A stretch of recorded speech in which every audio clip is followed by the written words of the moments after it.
What's up, guys? It's Bolt, and I'm back with another Lords of the Fallen build guide. And in this video, we're going to go over my Radiant Paladin build. Now, similar to the Light Reaper Infernal build, we're going straight to the first variation of this build, which is pure meta, and the equivalent to the Light Reaper Dagger for Radiant is the Flickering Flail. Now, this thing is an absolute monster. As you saw in the video, this thing deletes bosses and does massive damage with the special attack. Again, pain in the butt to get because you do have to complete a quest, and it is quite endgame when you get this.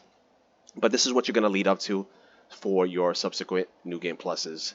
You want to trivialize your new game pluses, this is the weapon you need. It does massive damage, but comparatively to the Light Reaper daggers, where in the Light Reaper daggers you have to be up close and personal to get that special attack off. The Flickering Flail, you could do it from ranged, which is even better. Like, it does less damage than the Light Reaper daggers, but you do it from a safe distance, and it just makes fights even easier, in my opinion, than the Light Reaper daggers. Also, needs a nerf, but I digress. Enjoy it.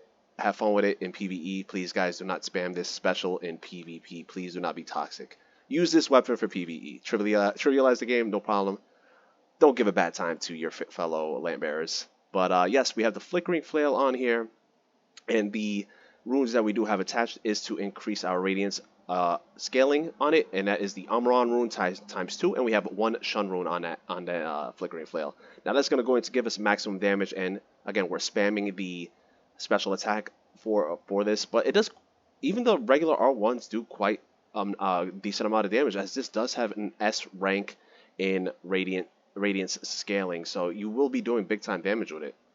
And then we're going to pair that in our offhand with the Sanctified Hunter's Shield, and that is so we can have the three Nocturne, I don't know if I'm pronouncing that right, Nocturne runes on there, which is going to increase our mana regeneration. We have 3 of those on there that stacks. That way we could use all of our spells without even have to worry about mana. We're just constantly regenerating mana, and if we want to use the aura spells as well, it'll kind of offset it a little bit. We do have Aura Tenacity on this build.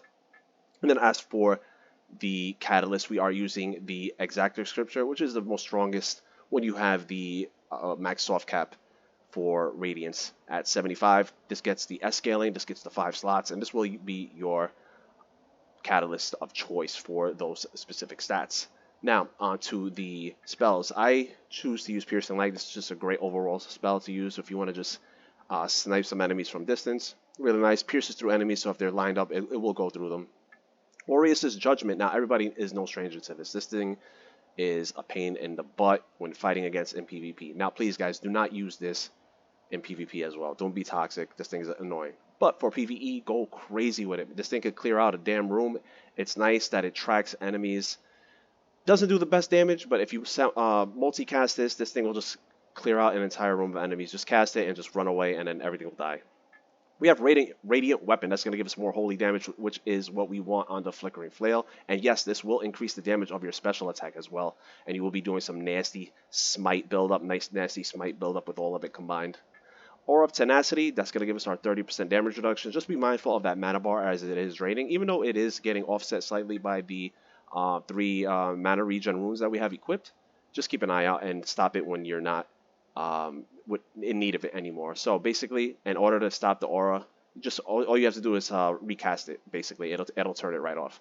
And then I have the Sanctify spell on here as well, and that's just going to give us a little heal if we need to. I could just stand in this and spam the special of the Flickering Flare as well. Since it is ranged, I could just stand in my own healing aura, not get any status effects, heal, and just lay enemies out with the special attack while I'm regenerating mana from the Hunter's Shield. It's actually pretty disgusting. As for the armor, I am a fashion enthusiast. I love the fashion in this game, and this is the Paladin look we got going on. I have the Paladin helm, the Faithless armor, Paladin gauntlets, and the Paladin leggings. Now, you guys can use whatever armor you like, and if you are going with a light roll, you do prefer light roll, nothing wrong with that, as I do utilize light roll in a lot of my builds, then you could actually use the Princess Sting pendant instead of the Imperium pendant that we have equipped here. Now, Imperium pendant is just going to give us some holy damage. This is a holy build, and it also gives us a little bit of fire defense, and we love it. Inferno builds or fighting against those pesky Rogar enemies, then yes, we do have a little bit of defense against them. But again, if you are going with the light roll, then feel free to put on the Princess Sting, which is going to be a more optimal setup anyway. if you really, really, really want to min-max. But I really like fashion. I really like the way this looks, so I went with the Imperium Pendant. And then we have the 2 Orient Sorcerer's Ring. Now this does stack. This is going to increase our holy damage even more. And again, the Flickering Flail is our bread and butter for this build. We want to increase the damage to that as much as we can. Now, stat breakdown. This is a pure Radiance build, so we did not touch Strength and Agility.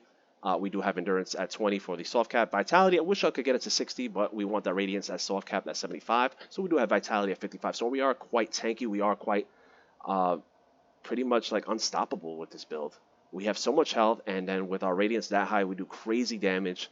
Level 125 meta. You guys do not have to stop here. You guys can keep on leveling. Feel free to level up as much as you can. This game really doesn't have a penalty for leveling. You will not be hurt in terms of matchmaking. The matchmaking seems to just scale you down to whatever level you're matched with. It will match you to a lower player. It does make PvP kind of busted in a sense, where if you're level like 500 and then you invade a new player who's like level 10, you're gonna have a bad time. You're gonna give that player a bad time because the scaling isn't that great. But feel free to level up as much as you want.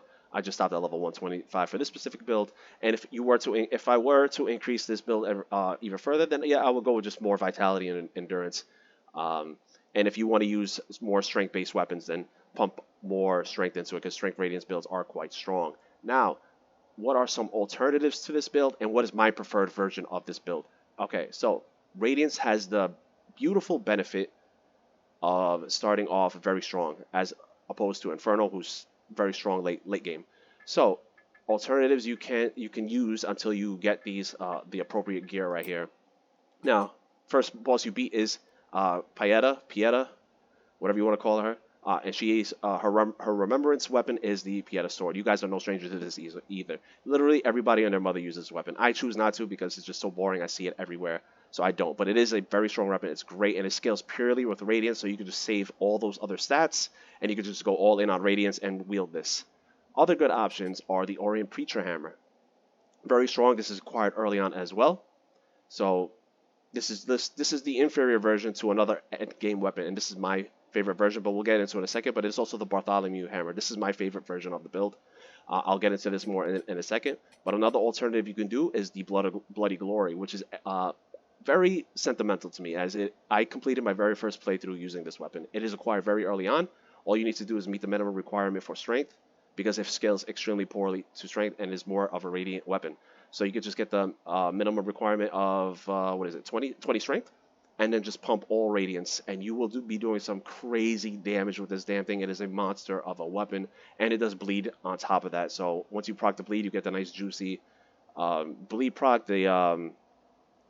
What's that? It's like a percentage-based damage, and then after that, your subsequent 5 hits after that from your weapon will deal additional damage. So very, very strong weapon, and this will carry you through the entire game. I freaking slaughtered my first playthrough with this thing. Very, very beastly. And then some alternatives that I like to use in terms of spells for PvP. For PvE, I'll use Aureus' Judgment, but for PvP, I use Divine Arms. I like to use this as it has a delay, and then as soon as I cast it, I like to charge my opponent, and they tend to panic roll. So, but you could experiment to what type of spells you would like in terms of PvE and PvP. But I know melee players will be PvE players, so this is the setup that I recommend for PvE. Now, what my preferred setup is for this build. Now, I am in love with the Bartholomew Hammers right here. This is this is my go-to. It's not overpowered, but it's still freaking strong as hell. These things do massive damage. Look at the AR that I have on this. And this is not it has a descaling in strength, so we just went all in on Radiance with the S scaling. This thing has an S scaling and it has 707 AR. Wow, man, this thing just does crazy freaking damage. And again, we have the 2 Umbral runes, and we have the Demexis runes on both of these. We have 2 Umbrals and the Demexis dual wielding, and I know Demexis does say increase physical damage, but it tends to increase all damage. And I've seen this to be better than the Shun rune during my testing, so just keep that in mind. But when I use this, I also use the Eye of Losh, which is going to increase your, which is also going to give you the ability to do charge attacks give you the hyper armor through an attack, and then you heal simultaneously when you do your charge attacks. It's really, really strong combo. And then I switched off the Aureus rings for the Grayson ring, as this does increase your physical damage and your holy damage, so you will be dealing additional damage. The moveset on hammers are nice. They've come out very quick, deal good posture damage, and I think it just looks really good on the paladin type of character that I have here. So these are probably some of my favorite weapons in the game. And the L1 R2 combo is actually really nice. It does stagger quite nicely. It does good damage, and yeah, this is very fast moveset on these hammers. I love them, and this is the Ilosh. Get that nice charge R2s on there, and that will one-shot enemies in PvP. It's that strong. You will one-shot somebody with that charge R2. So that is my favorite setup. But the meta setup, guys, go feel free and decimate the entire freaking game with the Flickering Flail. Again, please go easy on the PvP players, man. Just don't give them a bad time. Don't use that MP. Don't be toxic. But let's move on to the eyes that we have equipped for the Flickering Flail. I'm sorry, for the Flickering Flail version of this, you're going to want to use the one that gives you an extra Soul Flake charge. So you will have 5 Soul Flake charges, which is the Eye of Eliard. And if you're going to go with the other alternatives like Bloody Glory or the Bartholomew hammers that I enjoy, then you're going to use the Eye of Losh. And then the Blind Agatha and the Marco the Axe, so you can get your Soul Flake charge, your extra Soul Flake charge, and your regaining Soul Flake charges while in Umbral. That is going to make Flickering Flail even stronger. Imagine being in Umbral and just being able to spam it nonstop as you keep regenerating freaking charges nonstop in Umbral. It's quite ridiculous. And there's other alternatives too. If you want to be more of a spellcaster, then you could feel free to use the Hysteria pendant. Other good rings that you could use are the Mana Stone ring to regen your mana. You could do you could actually keep both of these on while having Aura of Tenacity on, and possibly the Invigorating Aura. Now your mana will still drain at quite a fast rate, but it offsets it a decent amount where you could be an unkillable for a certain amount of time, as you will have 30% damage reduction and will be constantly healing. So that is also a nice setup to have for the the Flickering Flail does enough damage, so you don't even need to have the Orient Sorcerer's Ring if you want to be more well-rounded, things like that. And then if you want to be more of a spellcaster, you could use the Hysteria pendant and also the Barrage Root. But keep in mind, you will be missing some spell slots, so it's up to you what you value more. But those are just some alternatives leading up to the build or at the end game. If you need, just something to use in the meantime, you could use the ring that increases your endurance. The one that increases your poise is nice. Things like that until you reach the required trinkets that we have listed on this build. Although the Orient Sorcerer's Ring is acquired quite early on by doing the Exactor Dumbmire's quest, I believe. Correct me if I'm wrong. It's been quite a while since I acquired these, but a lot of the stuff for Radiant is acquired very early, so it does have probably the strongest start out of all the builds in this entire game. It's quite versatile. Unfortunately, Radiant does not have insanely powerful offensive spells. They're more healing, or buff type spells, but very versatile in regards to it has a little bit of everything. And of course, the Flickering Flail, which is one of the most overpowered weapons in the entire game, probably number 1, just for the ease and safety of use over the Light Reaper daggers. But it is what it is. Enjoy it. Go and destroy those Rogar enemies. And yeah, remember, please, PvP, don't spam it. Hope you guys enjoyed this video. If you did, please consider giving it a like, share, comment, guys. Let me know your thoughts below. Subscribe if you have not done so already, and I'll catch you guys on the next one.